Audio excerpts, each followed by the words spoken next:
Regna l'ottimismo nel padiglione veneto di Vinitaly, i dati sono buoni, le prospettive ci sono ed è già una notizia in un momento come questo. Export, nuovi mercati e turismo si intrecciano nelle strategie dei produttori regionali, molti dei quali sono già abituati a stare sui mercati internazionali ed oggi guardano ad Oriente per ampliare le possibilità di conquistare nuove fasce di mercato. Vini eccellenti, quelli top class del Veneto, ma anche molti emergenti che si fanno largo nel vasto panorama delle eccellenze e che qui a Vinitaly hanno trovato una vetrina speciale. Tutto quello che si può dire in termini di vino.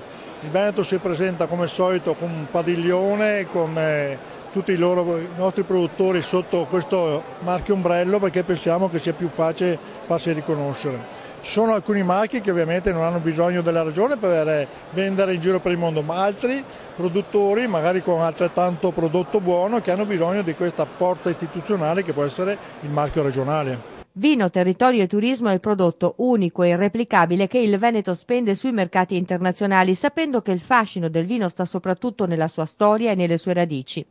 Tutte le volte che io mi trovo in qualche fiera in giro per il mondo e racconto cos'è il turismo in Veneto, non dimentico di raccontare che ci sono vini come il Prosecco, come l'Amarone e tantissimi altri vini che danno un'identificazione chiara e precisa. Poi bisogna anche ricordare ad esempio che ci sono circa 300 produttori di vino che hanno la loro sede in una villa o in una dimora storica. Questo dà l'ulteriore esempio di quanto forte sia come messaggio un prodotto come il vino legato alla propria tradizione e alla propria storia.